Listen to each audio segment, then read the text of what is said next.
الحمدللہ، اللہ تعالیٰ کا لاکھ لاکھ شکر ہے کہ مالک الملک نے اپنی یاد کی توفیق اور موقع عطا فرمایا۔ لاکھوں اور کروڑوں درود حضرت محمد مصطفیٰ صلی اللہ علیہ وآلہ وسلم پر، جن کے طفیل مالک الملک نے یہ مہربانی عطا فرمائی۔ سامعین کرام، اللہ تعالیٰ نے قرآن پاک میں ارشاد فرمایا، اعوذ باللہ من الشیطان الرجیم، بسم اللہ الرحمن الرحیم۔ اے ایمان والو، اللہ تعالیٰ کے لیے انصاف کی گواہی دینے والے بنو، اور تم کو ہرگز کسی قوم کی عداوت نہ اکسائے کہ تم انصاف نہ کرو۔ انصاف کیا کرو، یہی تقویٰ سے زیادہ قریب ہے، اور ڈرتے رہو اللہ تعالیٰ سے، بے شک اللہ تعالیٰ تمہارے اعمال سے باخبر ہے۔ اللہ تعالیٰ نے مومنین اور نیک اعمال کرنے والوں سے وعدہ فرمایا ہے کہ ان کے لیے بخشش اور اجر عظیم ہے، اور جن لوگوں نے کفر کیا، ہماری آیتوں کو جھٹلایا، وہی لوگ دوزخی ہیں۔ اے ایمان والو، یاد کرو اللہ تعالیٰ کی نعمتوں کو جو تم پر ہیں، کہ جب پختہ ارادہ کر لیا تھا ایک قوم نے کہ بڑھائیں اپنے ہاتھ تمہاری طرف، تو اللہ تعالیٰ نے روک دیا ان کے ہاتھوں کو تم سے، اور ڈرتے رہو اللہ تعالیٰ سے، اور اللہ تعالیٰ پر ہی بھروسہ کرنا چاہیے اہل ایمان کو۔ پچھلی مرتبہ کے فرمان الہی میں بیان کیا تھا کہ یہ فرمان الہی اس وقت نازل ہوئے جب مسلمانوں کے قبضے میں 200 میل کے قریب رقبہ تھا۔ اس تمام علاقے میں نبی پاک صلی اللہ علیہ وآلہ وسلم نے اپنے غلام انتظام کے لیے بھیجے، جو انتظام بھی فرماتے تھے اور لوگوں کو دین اسلام کے قوانین سکھاتے، پڑھاتے اور ان پر عمل بھی کراتے تھے، پہلے کھانے کے آداب اور پھر عبادت کے۔ اب اس فرمان الہی میں حکم دیا گیا کہ جو اللہ تعالیٰ پر ایمان لائے وہ ہمیشہ انصاف کرے، کیونکہ اللہ تعالیٰ اور اس کا رسول صلی اللہ علیہ وآلہ وسلم انصاف کرتے ہیں اور انصاف کو پسند کرتے ہیں، اور انصاف کا تقاضا یہ ہے کہ جب بھی گواہی کی ضرورت پڑے تو سچی گواہی دیں، خواہ وہ گواہی اپنے خلاف دینی پڑے، اپنے لواحقین کے خلاف دینی پڑے، بڑے سے بڑے جابر حاکم کے خلاف، یا عاجز سے عاجز انسان کے خلاف دینی پڑے۔ گواہی کے معاملے میں نہ زبردست سے ڈرنا چاہیے اور نہ عاجز پر ترس آنا چاہیے، بلکہ اللہ تعالیٰ کو حاضر ناظر سمجھتے ہوئے دینی پڑے، سمجھتے ہوئے ہمیشہ سچ کہنا چاہیے، کیونکہ اسی پر معاشرے کی خوشحالی کا دار و مدار ہے۔ اگر گواہی سچی دی جائے تو معاشرے میں ظلم نہیں رہتا، اور انصاف ہی اچھے اور خوشحال معاشرے کی بنیاد ہے۔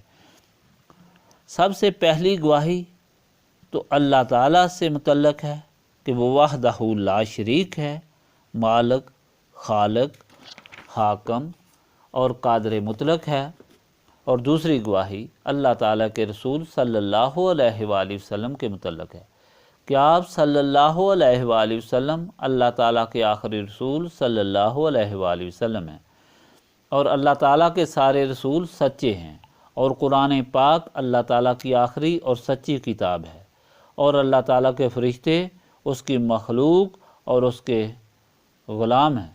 روز قیامت سچ اور برحق ہے اور ضرور آئے گا، جس میں ہر ایک کے اعمال کے مطابق فیصلہ کیا جائے گا۔ اس کے بعد آپس میں زندگی کے معاملات میں گواہی ہے۔ جب بھی ضرورت پڑے تو اللہ تعالیٰ کے لیے سچی گواہی دینی چاہیے، خواہ یہ گواہی اپنے خلاف ہو، اپنے ماں باپ کے خلاف ہو، اولاد کے خلاف ہو، جابر حاکم کے خلاف ہو، یا پھر عاجز مسکین کے خلاف ہو۔ گواہی ضرور دینی چاہیے اور سچی دینی چاہیے، کیونکہ نظام دنیا کی یہ بنیاد ہے، اور حکم ہوا کہ جو لوگ اللہ تعالیٰ کو مانتے ہیں اور اس کے حکم پر چلتے ہیں وہ اللہ تعالیٰ کے محبوب بن جاتے ہیں۔ اللہ تعالیٰ انہیں مغفرت اور اجر عظیم سے نوازتا ہے، اور جو لوگ حکم نہیں مانتے اور بغاوت کرتے ہیں اور جھوٹ بولتے ہیں، ان کے لیے اللہ تعالیٰ نے دردناک عذاب تیار کر رکھا ہے جس میں وہ رہیں گے۔ اور ساتھ ہی اللہ تعالیٰ اپنی مہربانی کا بھی ذکر فرماتا ہے۔ جب یہودیوں نے حضور پاک صلی اللہ علیہ وآلہ وسلم کی دعوت کی آپ صلی اللہ علیہ وآلہ وسلم کے ساتھ غلام بھی تھے۔ آپ صلی اللہ علیہ وآلہ وسلم کو دیوار کے نیچے بٹھا دیا اور سازش تیار کی کہ اوپر سے ایک بھاری پتھر گرایا جائے تاکہ آپ صلی اللہ علیہ وآلہ وسلم اور سب غلام شہید ہو جائیں۔ اللہ تعالیٰ نے جبرائیل علیہ السلام کے ذریعے سے آپ صلی اللہ علیہ وآلہ وسلم کو مطلع فرما دیا اور آپ صلی اللہ علیہ وآلہ وسلم وہاں سے ہٹ گئے۔ دوسری یہ بات بھی تھی کہ حضور پاک صلی اللہ علیہ وآلہ وسلم ایک درخت کے نیچے آرام فرما رہے تھے۔ ایک کافر آیا اور حضور پاک صلی اللہ علیہ وآلہ وسلم کی تلوار لے کر کھڑا ہو گیا۔ حضور پاک صلی اللہ علیہ وآلہ وسلم نے جب اسے دیکھا تو اس نے آپ صلی اللہ علیہ وآلہ وسلم سے پوچھا کہ اب آپ صلی اللہ علیہ وآلہ وسلم کو مجھ سے کون بچائے گا؟ آپ صلی اللہ علیہ وآلہ وسلم نے فرمایا اللہ تعالیٰ۔ تو حضرت جبرائیل علیہ السلام نے اس کے ہاتھ سے تلوار گرا دی۔ جب حضور پاک صلی اللہ علیہ وآلہ وسلم نے پکڑ لیا پھر آپ صلی اللہ علیہ وآلہ وسلم نے اس سے فرمایا اب تمہیں کون بچائے گا؟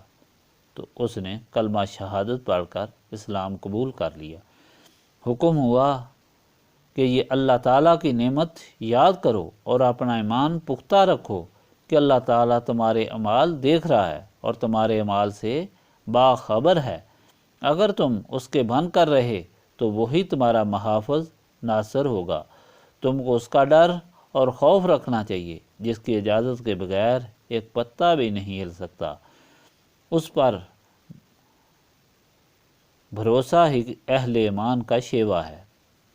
سامعین کرام، ہر فکر خوف سے بے خوف ہو کر اللہ تعالیٰ کے احکام پر عمل کرنا، ہر محبت اور تعلق کو اللہ تعالیٰ کے حکم پر قربان کرنا، ایسی صفات ہیں جو صرف ان لوگوں کو حاصل ہوتی ہیں جن کے دل اور دماغ روشن ہوتے ہیں اور شیطان اور نفس کے پنجے سے آزاد ہوتے ہیں، اور یہ کیفیت صرف نسبت رسولی صلی اللہ علیہ وآلہ وسلم سے حاصل ہو سکتی ہے، کیونکہ حضور پاک صلی اللہ علیہ وآلہ وسلم روشن کرنے والے چراغ ہیں، اور جو یہ نسبت حاصل کرے گا وہی روشن کرنے والے چراغ سے مستفید ہوگا۔